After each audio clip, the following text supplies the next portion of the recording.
آپ سن رہے ہیں سعدیہ عابد کے ناول بند کبا کھلنے لگی جانا کی چوتھی قسط۔ نوید، میرا خیال ہے ہمیں مہوش کو ہاں کہہ دینی چاہیے، لیکن راشدہ اتنے کم وقت میں ساری تیاریاں کیسے ہوں گی؟ آپا بیگم، مجھے لگتا ہے زمین بیٹی کی بھی رائے پوچھ لینی چاہیے۔ آنن فانن رشتہ طے ہو گیا اور اب شادی؟ ہمیں زمین پر پورا اعتماد ہے، ہماری بیٹی کبھی ہماری بات نہیں ٹالے گی اور ہم اس کے لیے کبھی کوئی غلط فیصلہ نہیں کریں گے۔ کسی کام سے وہاں آتی زرمین آواز پر ٹھٹک کر وہیں رک گئی تھی، اور ہم نے فضیل کا رشتہ بہت سوچ سمجھ کر منظور کیا ہے۔ ہماری بیٹی کے لیے وہ ایک آئیڈیل شخص ہے اور زرمین اس کے ساتھ بہت خوش رہے گی۔ زرمین جو اس قصے کو لے کر پریشان تھی، جس وقت اسے راشدہ نے بتایا تھا کہ مہوش اس کا ہاتھ فضیل کے لیے مانگنے آ رہی ہیں اور ان کو مثبت جواب ہی دیا جائے گا، تو اس کے سارے خواب چکنا چور ہو گئے تھے۔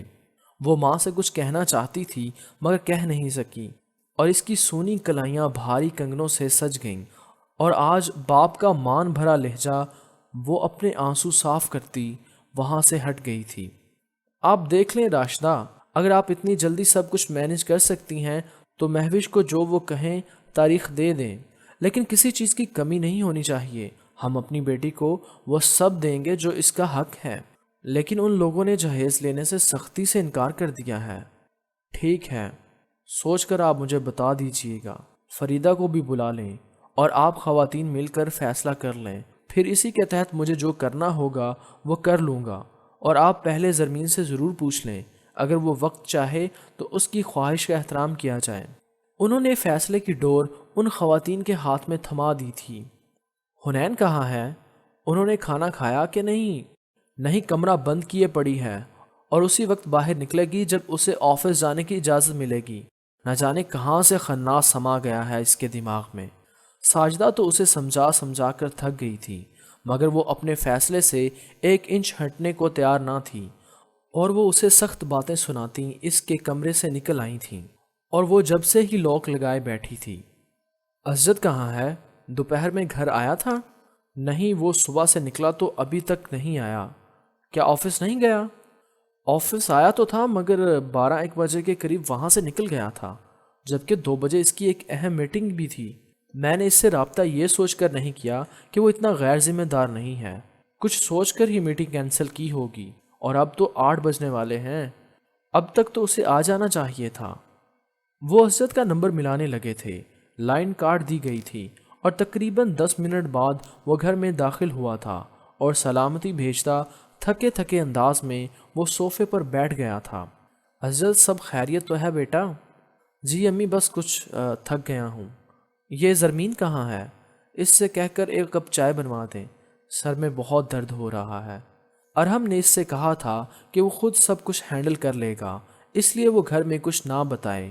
1 گھنٹہ قبل ہی اسے ہوش آ گیا تھا، مگر ڈاکٹرز ابھی بھی پر امید نہیں تھے۔ ارحم نے اپنے اثر و رسوخ استعمال کر کے یسرا کے گھر والوں کا پتہ چلا لیا تھا، کیونکہ ایکچول جگہ تو اسجد اسے بتا ہی چکا تھا، اس لیے زیادہ پریشانی نہیں ہوئی تھی۔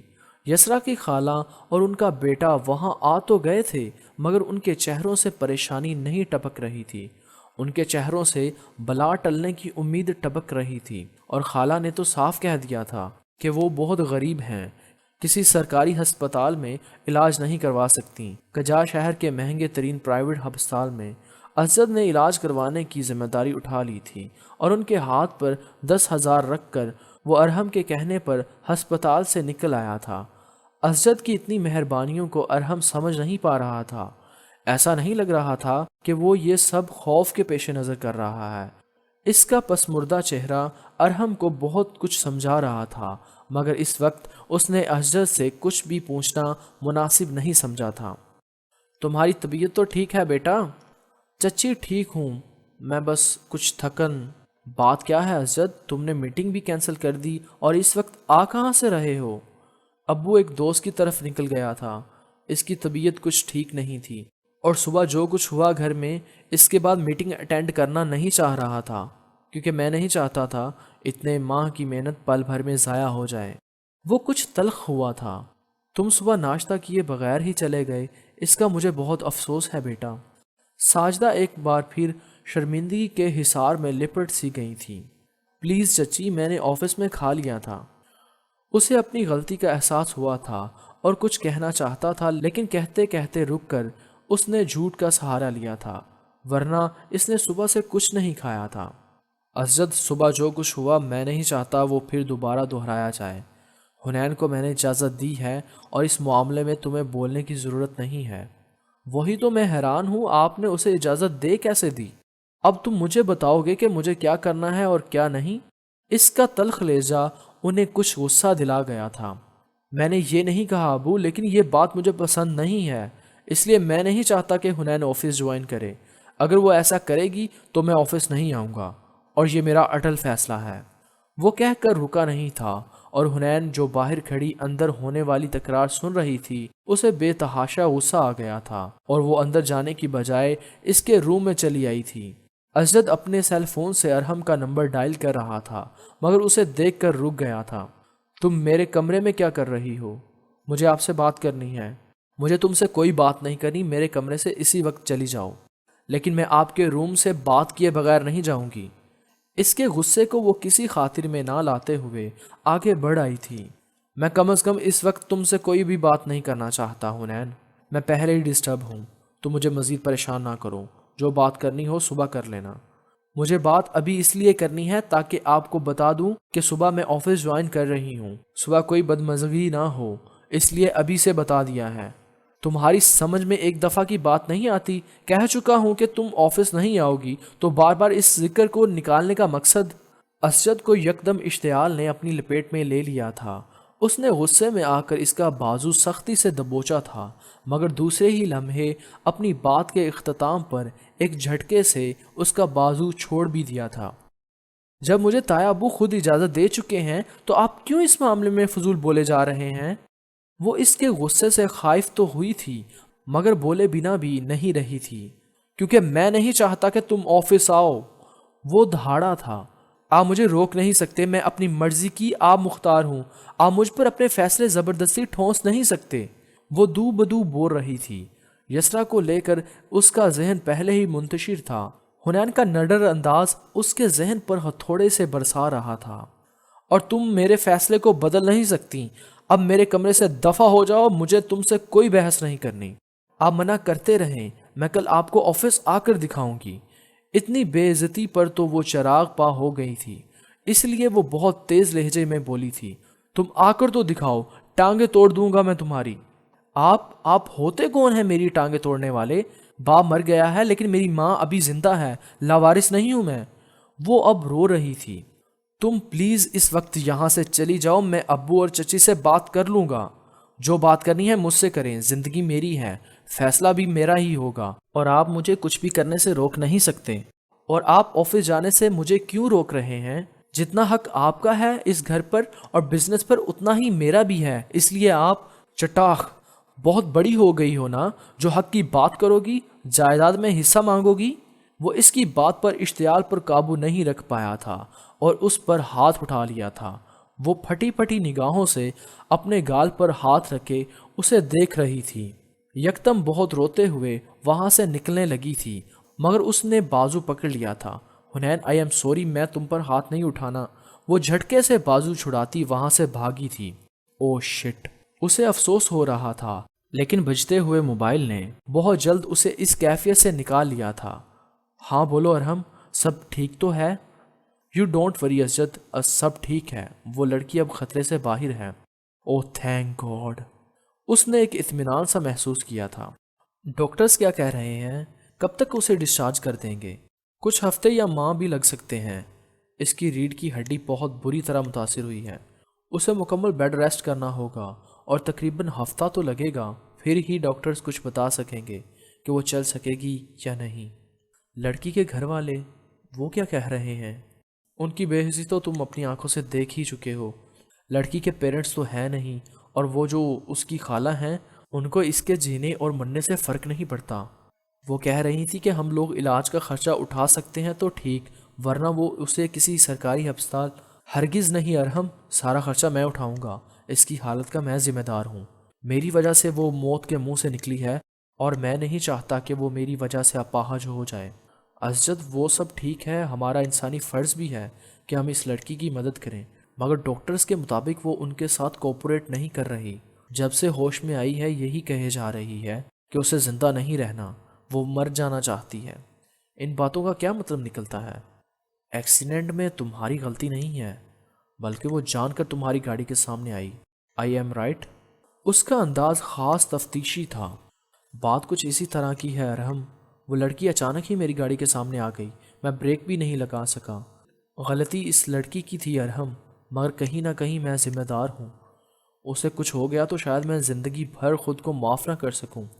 ضمیر کی مار مجھے جینے نہیں دے گی، اور میں اسی گلٹ سے بچنے کے لیے ہر طرح سے اس لڑکی کے ساتھ کوآپریٹ کرنا چاہتا ہوں۔ اسجد نے اپنی محبت بڑی فکر کو انسانیت کا روپ دے دیا تھا۔ وہ چاہتا تو اس وقت ظاہر کر دیتا، مگر اس نے ایسا جان کر نہیں کیا، کیونکہ وہ مائدہ کا بھائی تھا اور اسجد پہلے نوید عالم سے بات کرنا چاہتا تھا، کیونکہ وہ نہیں چاہتا تھا کہ اس کی وجہ سے رشتوں میں دوریاں آ جائیں۔ ارحم جو کچھ شکوک و شبہات میں ڈوب رہا تھا ایک دم ہی مطمئن ہو گیا تھا۔ تم بالکل فکر مت کرو اسجد، میں تمہارے ساتھ ہوں۔ تھینکس ارحم، آج تم نہ ہوتے تو میں یہ سب بالکل مینج نہیں کر پاتا۔ میں تو بہت خوفزدہ ہو گیا تھا، تمہارے ساتھ نے مجھے سہارا۔ یار اپنے ہی اپنوں کے کام آتے ہیں۔ یہ بتاؤ گھر میں کچھ بتایا یا نہیں؟ نہیں، گھر میں کچھ کسی کو نہیں بتایا۔ تمہیں تو پتہ ہے امی ذرا ذرا سی بات پر پریشان ہو جاتی ہیں۔ معاملہ تھوڑا ٹھنڈا پڑ جائے تب ابو سے ذکر کروں گا۔ ابھی رکھتا ہوں، بعد میں بات کروں گا، شاید مجھے ابو بلا رہے ہیں۔ نوید عالم کی آواز آئی تھی اور وہ لائن کاٹتا موبائل بیڈ پر اچھالتا روم سے نکل آیا تھا۔ اسجد، یہ حنین کیا کہہ رہی ہے؟ تم نے اس پر ہاتھ اٹھایا ہے؟ نوید عالم کو اس نے اتنے غصے میں بہت ہی کم دیکھا تھا۔ جی ابو، لیکن اس نے بات ہی ایسی کر دی تھی۔ تم نے کس حق سے اس پر ہاتھ اٹھایا؟ تمہاری ہمت بھی کیسے ہوئی؟ آرام سے بات کر لیں نوید، آپ چپ رہیں۔ تمہیں کیا لگتا ہے تم بہن پر ہاتھ اٹھاؤ گے اور میں تم سے جواب طلبی نہیں کروں گا؟ وہ بیوی کو ڈپٹتے ہوئے اس کی جانب غصے سے گھومے تھے۔ ابو، یہ مجھ سے بحث کر رہی تھی تو تم نے ہاتھ اٹھا لیا؟ یہ بیٹی ہے میری، اور میں نے خود کبھی اپنی بیٹیوں پر ہاتھ نہیں اٹھایا۔ میں نے تو کبھی ان سے اونچی آواز میں بات بھی نہیں کی، اور تم اس حد تک چلے گئے؟ آخر کیا سوچ کر تم نے اتنی گری ہوئی حرکت کی؟ وہ بیٹے کو خونخوار نظروں سے گھورتے تیز لہجے میں جواب طلب کر رہے تھے۔ تایابو، انہوں نے مجھ سے بہت بدتمیزی بھی کی، مجھے کمرے سے دفع ہو جانے کو کہا، مجھے تھپڑ مارا اور مجھے بازو سے پکڑ کر کمرے سے نکال دیا۔ وہ ہچکیوں سے رو رہی تھی۔ میں نے جو کیا وہ تمہیں یاد ہے، اپنا بھول گئی؟ مجھ سے کس لہجے میں بات کر رہی تھی؟ اس نے اگر تم سے بدتمیزی کی بھی تھی تو تمہیں اسے تھپڑ نہیں مارنا چاہیے تھا۔ امی، میں مانتا ہوں مجھ سے غلطی ہوئی، مجھے حنین پر ہاتھ نہیں اٹھانا چاہیے تھا، مگر جب میں نے اس سے کہا کہ میں ڈسٹرب ہوں، ابھی تم سے بات نہیں کر سکتا، تو اسے خاموشی سے آ جانا چاہیے تھا، مگر اس نے بات کو جان بوجھ کر بڑھایا۔ تم ڈسٹرب تو اب بھی ہو، اور میں بھی بحث کر رہا ہوں تم سے۔ اٹھاؤ مجھ پر بھی ہاتھ، مارو مجھے بھی، بہن کو مار سکتے ہو تو باپ کو کیوں نہیں؟ ابو پلیز اس طرح تو نہ کہیں، میں حنین پر بھی کب ہاتھ اٹھانا چاہتا تھا، مگر اس کی بات پر خود پر قابو نہیں رکھ سکا۔ میں نے اسے آفس آنے کے لیے منع کیا تو یہ اپنے حق کی بات کرنے لگی۔ میں کب کہتا ہوں کہ اس گھر اور بزنس پر اس کا کوئی حق نہیں ہے؟ حق ہے اس کا، اور جو اس کا حق ہے وہ ہم اس کو دیں گے، مگر یہ اس طرح کی بات کرے گی، میں نے کبھی خواب میں بھی نہیں سوچا تھا۔ مجھے تو ایک پل کو لگا کہ ہم شاید غاصب ہیں اور اس کے حق پر قبضہ جمائے بیٹھے ہیں۔ یہ بار بار اپنے حق کی بات کر کے ہم پر ثابت کیا کرنا چاہتی ہے کہ چچا جان کی موت کے بعد ہم نے اس کے حقوق غصب کر لیے ہیں؟ وہ کچھ غصے اور کچھ دکھ سے کہہ رہا تھا اور وہ سب ساکت سے سن رہے تھے۔ اسی طرح کی بکواس اس نے صبح بھی تو کی تھی، جبکہ اصل بات سے واقف ہوتی تو کبھی حق کی بات ہی نہ کرتی کہ اس کا تو کچھ تھا ہی نہیں، کیونکہ اس کے والد جاوید عالم پرائیویٹ جاب کرتے تھے۔ بزنس نوید عالم نے اکیلے ہی شروع کیا تھا، محنت اور انویسٹمنٹ سب کچھ انہی کا تھا، اس لحاظ سے بزنس پر اس کا حق بنتا ہی نہ تھا، لیکن نوید عالم نے اسے بیٹی کا درجہ دیا تھا تو اس کا ہر چیز میں برابر کا حصہ اس کا حق سمجھتے تھے کہ وہ دولت پر نہیں، رشتوں کے لیے جان نثار کر دینے والوں میں سے تھے۔ میں نے تو اسے ہمیشہ زرمین اور شازمین کی طرح سمجھا، اور جو بات مجھے شازمین کے لیے پسند نہیں تھی میں اس کے لیے کیسے پسند کر سکتا ہوں؟ مگر اسے شک ہے کہ میں اس کے حق پر قابض ہونا چاہتا ہوں تو ٹھیک ہے، یہ آفس جوائن کر لے۔ ویسے بھی میرا اس پر کون سا حق ہے؟ بہن ہی نہیں ہے میری۔ اس پر ہاتھ اٹھایا، اس کے لیے شرمندہ ہوں۔ اسی وقت اس سے معافی بھی مانگنا چاہتا تھا، اسی حق سے بازو پکڑ کر اسے روکنا چاہا تھا، مگر یہ کمرے سے کچھ بھی سنے بغیر نکل آئی اور کہہ رہی ہے کہ میں نے اسے دھکا دے کر کمرے سے نکال دیا۔ مانتا ہوں میں نے اسے کمرے سے دفع ہو جانے کو کہا تھا، مگر جو کچھ یہ کہہ رہی ہے ایسا میں نے کچھ نہیں کیا۔ یہ مجھے کچھ سمجھے نہ سمجھے مگر یہ مجھے شازمین کی ہی طرح عزیز ہے۔ یہ چاہے مجھے فقط بھائی بولتی ہے، میں نے اسے ہمیشہ چھوٹی بہن ہی سمجھا ہے، اور بڑا بھائی ہونے کے ناطے ہی میں نے مداخلت کی تھی جو اسے پسند نہیں آئی، تو آئندہ کچھ نہیں کہوں گا۔ وہ اپنی بات مکمل کر کے وہاں سے نکلتا چلا گیا تھا۔ جس کا جو دل چاہے مجھے کہہ دے، میرے ساتھ ہر طرح کا برا سلوک کر لے اور پھر رشتوں کی دہائی دینے بیٹھ جائے۔ چپ کر جاؤ حنین، کیوں ایسی باتیں کر کے گھر کا سکون برباد کرنے پر تلی ہو؟ آپ کو تو میں ہی غلط لگتی ہوں نا ممی؟ میرے ساتھ ہونے والا برا سلوک آپ کو نظر نہیں آتا؟ پتہ نہیں کہاں سے اس کے اندر اتنا غبار جمع ہو گیا تھا۔ وہ سب اس کی شکل دیکھ رہے تھے، جس کے منہ سے نکلنے سے پہلے اس کی ہر خواہش پوری کی گئی تھی۔ وہ کون سے برے سلوک کی بات کر رہی تھی یہ وہ سمجھ نہیں سکے تھے، اور وہ دھم دھم کرتی ان سب کو متحیر چھوڑ کر وہاں سے اٹھ گئی تھی۔ کون ہو تم لوگ؟ ہٹو میرے راستے سے۔ وہ غصے میں پھپھو کے گھر جانے کے ارادے سے گھر سے نکل آئی تھی۔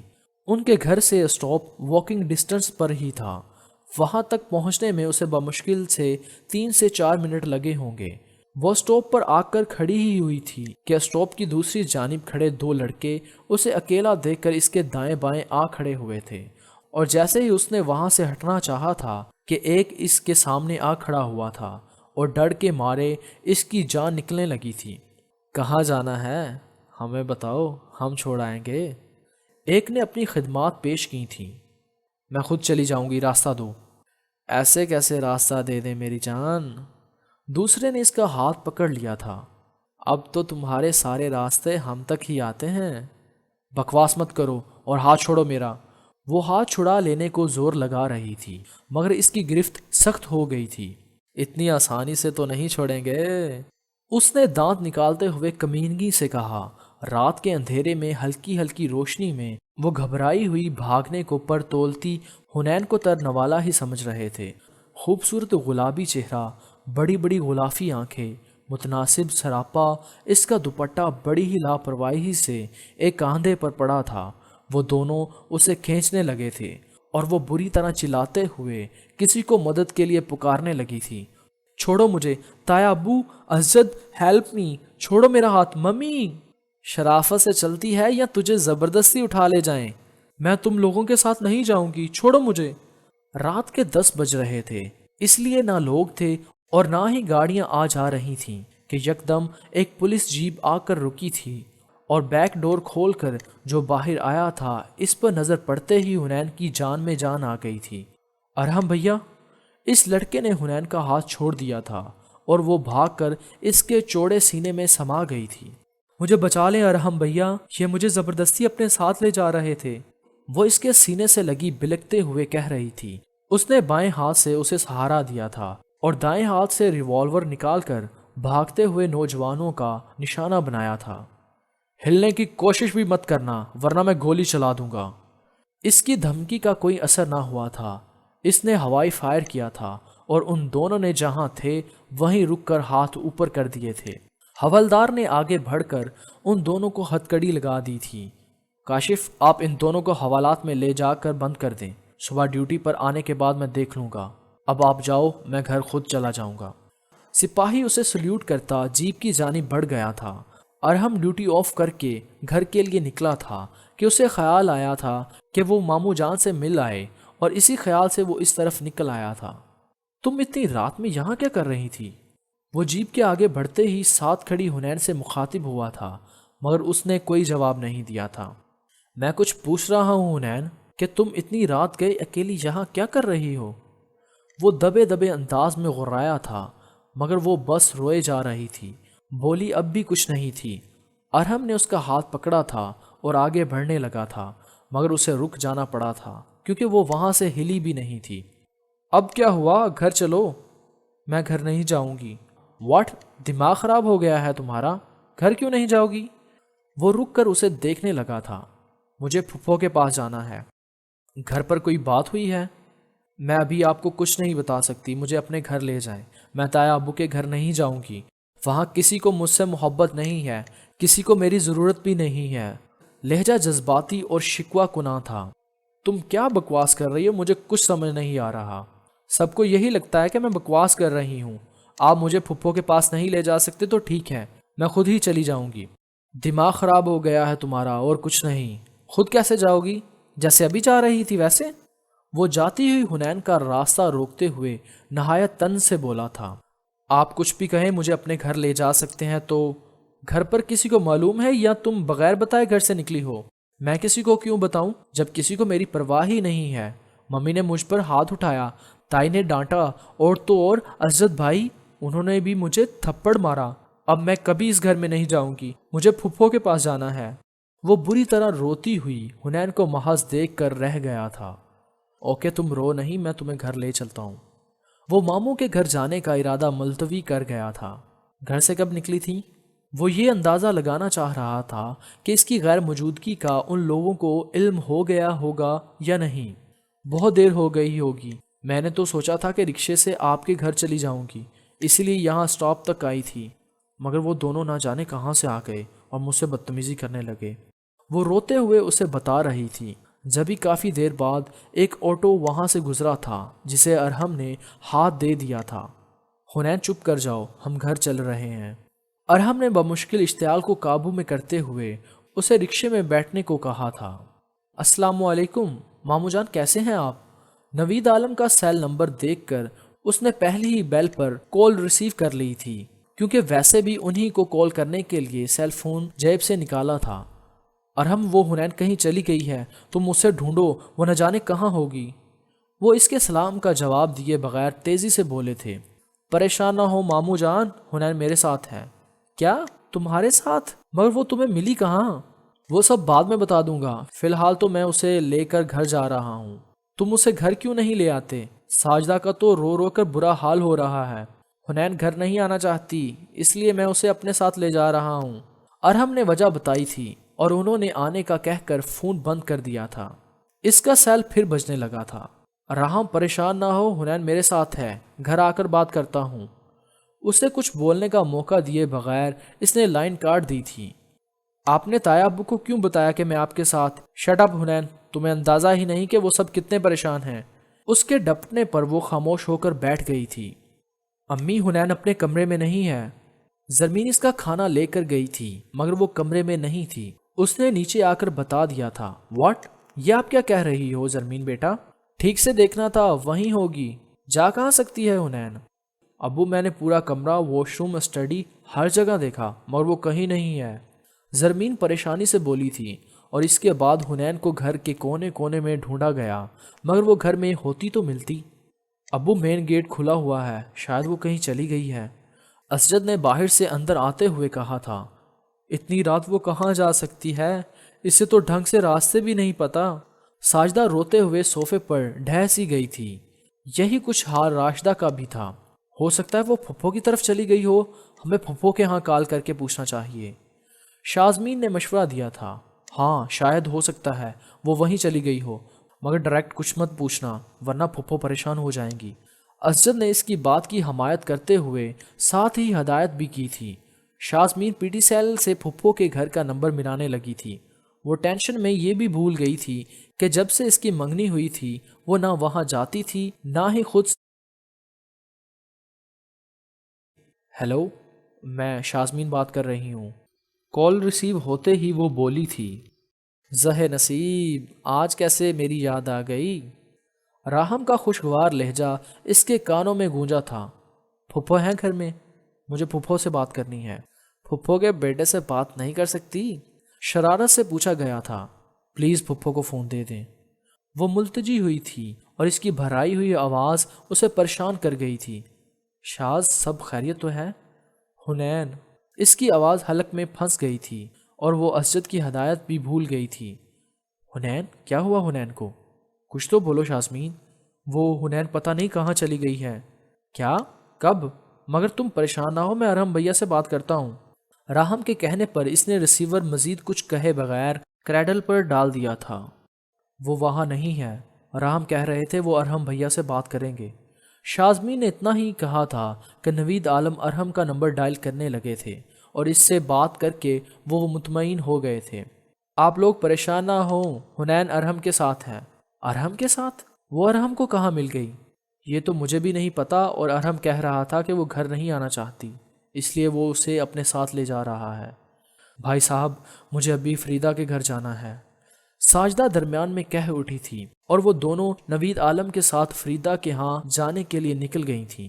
بہنوں کی وجہ سے اسجد گھر پر ہی رک گیا تھا، اور وہ تینوں جس وقت وہاں پہنچے تھے سبھی گھر والے لاؤنج میں موجود تھے، اور حنین فریدہ کے برابر صوفے پر ان کی گود میں سر رکھے بیٹھی تھی۔ حنین کہاں چلی گئی تھی بیٹا؟ سب کتنا پریشان ہو گئے تھے۔ فریدہ اسے دیکھتے ہی بولی تھی، کیونکہ راہم نے انہیں بتا دیا تھا اور وہ راشدہ سے بات بھی کر چکی تھی۔ پھپھو وہاں مجھ سے کوئی محبت نہیں کرتا، اس لیے میں آپ کے پاس آ گئی ہوں۔ وہ ان کے سینے سے لگتے ہوئے بولی تھی، اور ان کے تو خاک بھی پلے نہیں پڑا تھا کہ وہ کیا کہہ رہی تھی۔ ارحم، یہ تمہیں کہاں سے ملی اور یہ سب کیا کہہ رہی ہے؟ مما، مجھے تو خود اس کی باتیں سمجھ نہیں آ رہی۔ میں تو مامو جان سے ملنے کے لیے جا رہا تھا، گلی میں گاڑی مڑی تو ایک لڑکی کے چیخنے کی آواز پر میں نے ڈرائیور سے کہہ کر گاڑی رکوائی۔ مجھے تو اندازہ بھی نہیں تھا کہ وہاں یہ حنین ہوگی۔ یہ بے وقوف لڑکی بے سوچے سمجھے اتنی رات میں گھر سے اکیلی نکل آئی، اور اسے اکیلا دیکھ کر لڑکے تنگ کرنے لگے۔ وہ تو اچھا ہوا میں وہاں وقت پر پہنچ گیا، ورنہ نہ جانے کیا ہوتا۔ آپ پوچھیں اس سے کہ اتنی رات کو یہ گھر سے نکلی ہی کیوں؟ اوپر سے وہاں سڑک پر جمی کھڑی تھی کہ گھر نہیں جاؤں گی، اس لیے اسے میں یہاں لے کر آیا ہوں۔ وہ کیپ ٹیبل پر رکھتے ہوئے صوفے پر بیٹھ گیا تھا۔ پھپھو، اب میں وہاں نہیں جاؤں گی، وہاں کسی کو میری پرواہ نہیں ہے۔ ممی مجھے ہر وقت ڈانٹتی رہتی ہیں، اور تائی جان بھی۔ ممی نے مجھے صبح تھپڑ مارا، اور حضرت بھائی نے میری بہت انسلٹ کی، مجھے اپنے کمرے سے دفع ہو جانے کو کہا، مجھے تماچا مارا اور کمرے سے دھکے مار کر نکال دیا۔ مگر کیوں بیٹا؟ وہ تو اتنا سب سن کر ہی حیران رہ گئی تھی۔ میں آفس جوائن کرنا چاہتی ہوں پھپھو، اور تایا ابو نے مجھے اجازت بھی دی تھی، مگر اسجد بھائی نے منع کر دیا، اور مجھ پر غصہ کرتے ہوئے وہ آج صبح ناشتہ کیے بغیر چلے گئے، جس پر ممی نے مجھے مارا اور بہت برا بھلا کہا۔ اور جب اسجد بھائی آفس سے آئے تب میں ان کے کمرے میں بات کرنے گئی تھی، مگر انہوں نے مجھے بہت بے عزت کیا۔ ممی نے اس پر بھی انہی کی سائڈ لی۔ وہ میری ممی نہیں ہے، وہ مجھ سے پیار نہیں کرتی۔ اب میں ان سے بالکل بات نہیں کروں گی، وہاں اب کبھی نہیں جاؤں گی۔ آپ تو محبت کرتی ہیں نا مجھ سے پھپھو، مجھے اپنے گھر میں رکھ لیں گی؟ فریدہ نے اسے اپنے سینے سے لگا لیا تھا۔ چپ کر جاؤ بیٹا، میں سب سے بات کروں گی۔ اور اسجد، ان کا تو آپ نام بھی مت لیں، وہ بہت برے ہیں۔ انہوں نے میرا بازو اتنی زور سے پکڑا تھا کہ مجھے ابھی تک درد ہو رہا ہے، انہی کی وجہ سے میں نے گھر چھوڑا ہے۔ حنین بیٹا، آپ کو گھر سے لیکن اس طرح نہیں نکلنا چاہیے تھا، آپ کو کچھ ہو جاتا تو؟ اس سب کے ذمہ دار وہی ہیں، اور انہی کی وجہ سے تایا ابو مجھے گاڑی نہیں دلاتے، مجھے سیکھنے بھی نہیں دیتے۔ اگر میرے پاس گاڑی ہوتی تو میں آرام سے آپ کے پاس آ جاتی، نہ مجھے رکشے کے لیے اسٹاپ تک جانا پڑتا، اور نہ ہی وہ لڑکے مجھے تنگ کرتے۔ وہ میرے ساتھ بہت بدتمیزی کر رہے تھے پھپھو، اس نے روتے ہوئے بتایا تھا۔ مائدہ، حنین کے لیے پانی لے آؤ۔ راہم کے کہنے پر وہ باہر نکل گئی تھی، اور وہ کچھ ہی دیر میں پانی لے کر آئی تھی۔ فریدہ نے اسے پانی پلایا۔ بس چپ کر جاؤ، اب بالکل نہیں رونا۔ انہوں نے اس کے آنسو صاف کیے تھے، اور اس نے ان کی گود میں سر رکھ دیا تھا۔ پھپھو، میں اسجد بھائی سے اب بالکل بات نہیں کروں گی۔ وہ تو کہتے ہیں وہ مجھے بالکل زرمین آپی اور شازمین بجو کی طرح سمجھتے ہیں، مگر وہ جھوٹ بولتے ہیں۔ انہوں نے کبھی شازمین بجو پر ہاتھ نہیں اٹھایا، کبھی زرمین آپی کو نہیں ڈانٹا، مگر مجھے ہر وقت ڈانٹتے رہتے ہیں، اور آج تو انہوں نے… تم چپ کر جاؤ بس، میں اسجد کو بہت ڈانٹوں گی۔ ماریے گا بھی پھپھو، کیونکہ انہوں نے مجھے یہاں میرے چہرے پر ہٹ کیا ہے۔ وہ سیدھی ہوئی تھی جبھی اس کی نگاہ راہم کے ساتھ آتے نوید عالم پر پڑی تھی۔ پھپھو، یہ سب یہاں کیوں آئے ہیں؟ میں ان لوگوں کے ساتھ نہیں جاؤں گی۔ اس نے فریدہ کا بازو دبوچ لیا تھا۔ مائدہ بیٹا، بہن کو اپنے کمرے میں لے جاؤ۔ کب سے خاموش بیٹھے یوسف الحسن نے مائدہ کو مخاطب کر کے کہا تھا، اور وہ حنین کو اپنے ساتھ لے گئی تھی۔ ساجدہ بری طرح رو رہی تھی۔ مامی پلیز روئیے نہیں، وہ بالکل ٹھیک ہے۔ ارحم نے انہیں شانوں سے تھامتے ہوئے صوفے پر لا بٹھایا تھا۔ اگر اسے کچھ ہو جاتا تو میں تو جیتے جی مر جاتی۔ اس نے راہم کو پانی لانے کا اشارہ کیا تھا اور ان کے برابر بیٹھ گیا تھا۔ اتنی سی بات پر وہ بغیر سوچے سمجھے گھر سے نکل آئی۔ اگر وہ تمہیں نہ ملتی بلکہ غلط ہاتھوں میں پڑ جاتی تو میں کیا کرتی؟ میری تو بس یہی ایک بیٹی ہے جس کی خاطر میں جی رہی ہوں۔ پانی پی لے مامی اور کچھ بھی مت سوچیں، بچپنا بہت ہے اس میں اور کوئی بات نہیں، ہم سب مل کر سمجھائیں گے تو سمجھ آئے گی۔ ارحم نے زبردستی انہیں پانی پلایا تھا۔ ماموں جان آپ کیوں پریشان بیٹھے ہیں؟ میں نے کہا نا وہ بالکل ٹھیک ہے، وہ مجھے آپ کے گھر کے نزدیکی سٹاپ پر ہی مل گئی تھی۔ وہ تفصیل انہیں بتانے لگا تھا۔ وہ ابھی تک یونیفارم میں تھا اور تھکن اس کے چہرے سے ظاہر ہو رہی تھی۔ بھائی صاحب ایسا کیا ہوا تھا کہ حنین انتہائی قدم اٹھایا؟ آج ارحم اگر وہاں نہ پہنچتا تو نہ جانے کیا ہو جاتا۔ ماما جو ہوا نہیں اسے سوچ کر کیوں پریشان ہو؟ اور ماموں جان پہلے ہی ڈسٹرب ہیں، آپ کی ایسی باتیں انہیں مزید پریشان کریں گی۔ راہم نے مداخلت کی تھی۔ لیکن بات تو یہ ہے نا کہ حنین نے ایسا کیوں کیا اور اسجد نے اس پر ہاتھ کیوں اٹھایا؟ یوسف الحسن بھی بولے تھے، بھیا جی اسجد بیٹے کا بھی قصور نہیں ہے، حنین ہی کی ساری غلطی تھی۔ اس نے بڑے بھائی سے کتنی بدتمیزی کی مگر اسے اس بات کا احساس نہیں ہے۔ ساجدہ نے اسجد کی حمایت کی تھی۔ بدتمیزی کی تھی تو اس کا مطلب یہ تھا کہ اسجد اس پر ہاتھ اٹھاتا؟ وہ اگر غلطی پر بھی تھی تو اسجد کو ایسا نہیں کرنا چاہیے تھا۔ فریدہ صاف گوئی سے بولی تھی، انہوں نے یہ نہیں سوچا تھا کہ وہ جس کے بارے میں کہہ رہی ہیں وہ صرف بھتیجا نہیں ہونے والا داماد بھی ہے۔ انہوں نے تو وہی کہا جو ٹھیک لگا۔ فریدہ تم کچھ نہیں جانتی اس لیے ایسے کہہ رہی ہو۔ ساجدہ نے انہیں وقتاً فوقتاً ہونے والی تمام بحث و لڑائیاں کہہ سنائی تھیں۔ نوکری کرنے کا خناس نہ جانے کہاں سے سما گیا ہے اور حق کی بات کرتی ہے، یہ نہیں جانتی اس کا تو کچھ ہے ہی نہیں۔ وہ دکھ سے بولی تھی، پلیز ساجدہ فضول باتیں نہیں کریں۔ نوید عالم انہیں ٹوک گئے تھے۔ فضول باتیں؟ بھائی صاحب آپ نے کیا کچھ نہیں کیا اس کے لیے اور آج وہ آپ کے ہی خلاف ہو گئی ہے۔ کون سے حصے کی بات کرتی ہے؟ اس کے باپ کا ہے ہی کیا؟ دوپٹے میں آنسو جذب کرتے ہوئے وہ نوید عالم کو دیکھنے لگی تھیں۔ چپ کر جاؤ ساجدہ، تمہاری ایسی ہی باتوں نے اس کے دل میں غبار بھر دیا ہے۔ میں نے کبھی اس میں اور اپنی بچیوں میں فرق نہیں کیا۔ راشدہ نے انہیں کچھ کہنے سے روکنا چاہا تھا مگر وہ بات کاٹ کر دوبارہ بولی تھی، فرق آپ لوگوں نے نہیں کیا، خود اس نے پیدا کیا ہے۔ اس میں کس کا قصور ہے بھابھی؟ اگر حنین خود اس فرق کو پیدا کر رہی ہے تو اس کی وجہ ہوگی اور آپ ماں ہو کر اسے سمجھنے کی بجائے الٹا اس پر لان تان کرتی رہتی ہیں۔ مائنڈ مت کیجیے گا بھابھی، مگر سچائی یہی ہے، حنین میں بچپنا بہت ہے اور ابھی اس کی عمر ہی کتنی ہے، 16 سال، اور آپ اتنی سی عمر میں اسے میچور دیکھنا چاہتی ہیں۔ آپ اسے زمین کی طرح کھانا پکانے میں ماہر، شازمین کی طرح سلائی میں ماہر اور مائدہ کی طرح صفائی پسند بنانا چاہتی ہیں۔ آپ اسے حنین ہی رہنے دیں، کھانا بنانا وہ نہیں چاہتی تو مت بنوائیں اس سے۔ کتنی ہی عورتوں کو کھانا بنانا نہیں آتا، ایک ہماری حنین کو بھی نہیں آئے گا تو کون سی قیامت آ جائے گی؟ آپ اسے ایک ایک کی مثالیں دے کر اسے کبھی زمین جیسا تو کبھی مائدہ کے جیسا بننے کا مشورہ دے کر اسے خود سے دور کر رہی ہیں۔ اس کی نیچر ڈیفرنٹ ہے اور ہمیں اسے اس کے حساب سے ہی ٹریٹ کرنا چاہیے۔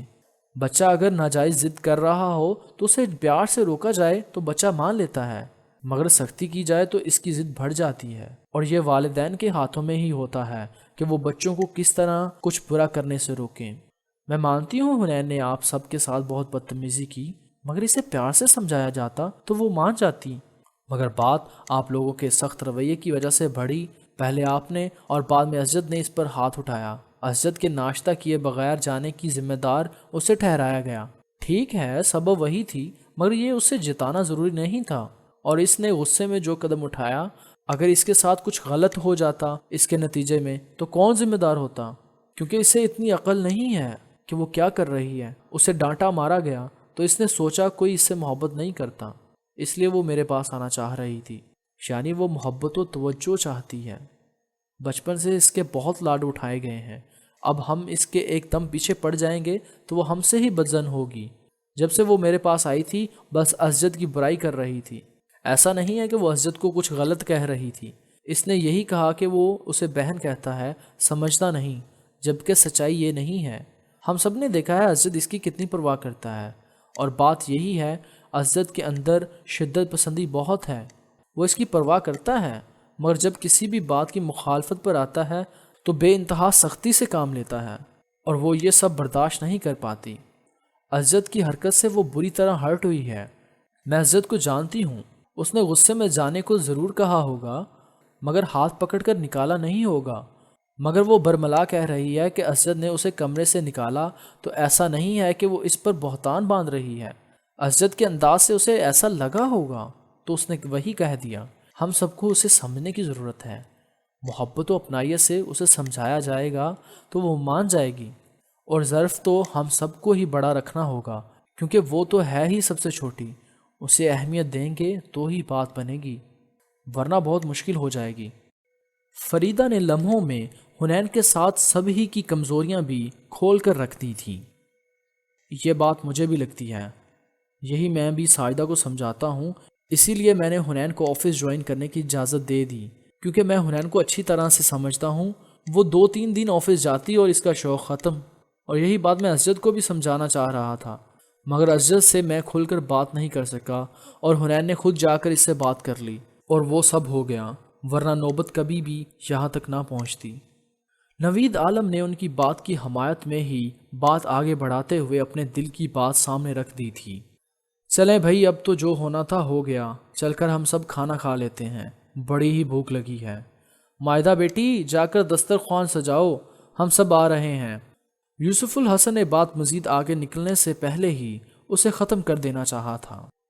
ہاں مائدہ بیٹا، آپ کے ہاتھ کا کھانا کھائے ہوئے دن بھی بڑے ہو گئے ہیں اور بھوک بھی زبردست لگی ہوئی ہے۔ آج تو ہم سب ہی سیر ہو کر اپنی بیٹے کے ہاتھ کا کھانا کھائیں گے۔ نوید عالم کے پیار بھرے انداز پر وہ مسکراتے ہوئے پلٹ گئی تھی۔ میں چینج کر کے آتا ہوں، بھوک تو مجھے بھی واقع لگی ہوئی ہے۔ ارحم اٹھتے ہوئے بولا تھا۔ میں جا کر مائدہ کی مدد کر دیتا ہوں، یہاں تو سارے ہی بھوکے جمع ہیں۔ راہم مذاق سے کہتا ہوا کچن کی طرف بڑھ گیا تھا۔ مائدہ نے ڈائننگ ٹیبل پر کھانا چننے کے بعد اپنے اور حنین کے لیے ٹرے میں کھانا رکھا تھا اور ان سب کو کھانے کے لیے بلا لائی تھی۔ جاؤ بیٹا، حنین کے لیے کھانا لے جاؤ، آپ بھی اسی کے ساتھ کھا لینا، ہمیں جس چیز کی ضرورت ہوگی خود لے لیں گے۔ نوید عالم چیئر پر بیٹھتے ہوئے بولے تھے اور وہ اسبات میں سر ہلاتی وہاں سے ہٹ گئی تھی۔ پھر بڑے ہی خوشگوار ماحول میں کھانا کھایا گیا تھا اور کھانے کے بعد چائے کا دور چل رہا تھا جب زرمین کی شادی کی بات فریدہ نے کر دی تھی، اور اس موضوع پر کافی دیر بات چلتی رہی تھی۔ آپ سن رہے سعدیہ عابد کے ناول بند کبا کھلنے لگی جانا کی چوتھی قسط۔ 5ویں قسط کے ساتھ انشاءاللہ بہت جلد حاضر ہوں گے۔